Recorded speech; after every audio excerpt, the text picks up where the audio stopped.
भारत देश ने अपना एक और अनमोल रत्न को आज खो दिया। मैं बात कर रहा हूँ the great economist, the great financial advisor, साथ साथ 10 साल रहे प्रधानमंत्री और former RBI governor doctor Manmohan Singh ji की। आज उन्होंने भारत की धरती पे आखिरी सांस लिया और भारत की धरती पे जन्म लेके भारत माँ को पवित्र कर दिया।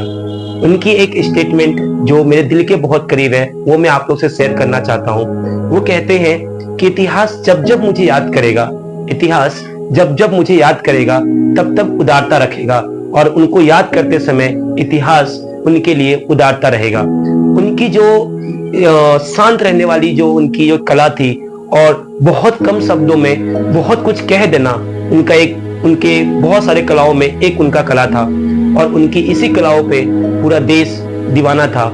आज वो हमारे बीच नहीं रहे। डॉक्टर मनमोहन सिंह की आज के दिन निधन हो गई है और इससे पूरा देश आज स्तब्ध है और इसको देखते हुए भारत देश ने, यूनियन गवर्नमेंट ने 7 दिन का राष्ट्रीय शोक की घोषणा की है। हम बात करते हैं कि उन्होंने हमारे भारत देश के लिए क्या क्या योगदान दिया और उन योगदानों को जब तक भारत देश का इतिहास रहेगा तब तक याद रखा जाएगा। चाहे मैं बात करूं एलपीजी रिफॉर्म की जो 1991 में किया गया था, चाहे मैं बात करूं आरटीआई रिफॉर्म की जो 2005 में किया गया था, चाहे मैं बात करूं मनरेगा स्कीम की जो 2006 में लाया गया था और उसके साथ साथ सिविल न्यूक्लियर डील की बात करूं, ये उनके किए जाने वाले बहुत से कार्यों में से कुछ गिने चुने कार्य हैं जो हर कोई जानता है और हर कोई इससे वाकिफ है।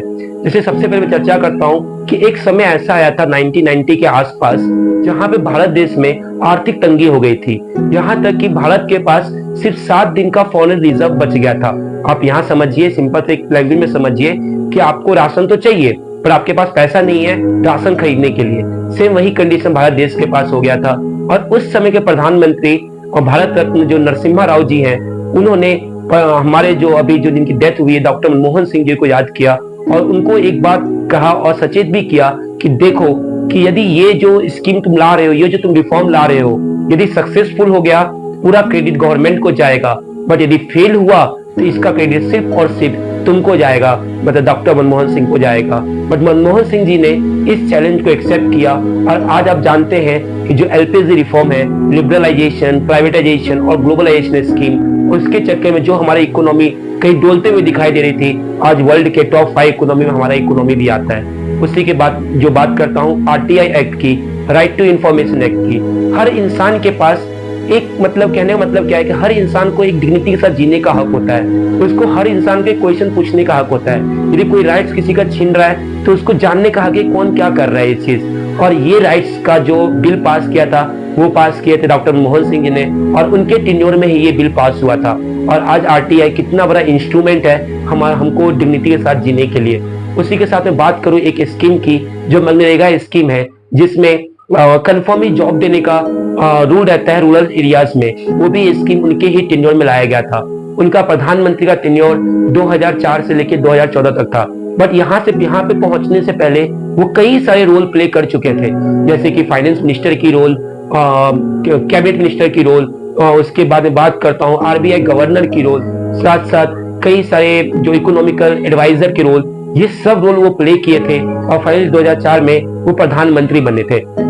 उनके शांत रहने का स्वभाव बहुत कुछ बता जाता था, बहुत कम शब्दों में बहुत कुछ बयां कर देते थे और इनके लिए, इस चीज के लिए देश उनका कायल था, उनके बातें सुनने के लिए, उनको जानने के लिए। बट आज बहुत ही दुख से कहना पड़ रहा है कि वो हमारे बीच में आज नहीं रहे। हमें उनके लिए बहुत ही ज्यादा दुख जैसा महसूस हो रहा है। हम उनके आत्मा को अच्छे से, उनकी आत्मा को शांति मिले ये प्रार्थना करते हैं। मैं रोहित झा अपने इस YouTube चैनल से डॉक्टर मनमोहन सिंह जो हमारे बीच में नहीं रहे, उनके आत्मा की शांति के लिए प्रार्थना करता हूँ। बहुत बहुत धन्यवाद। Thank you so much.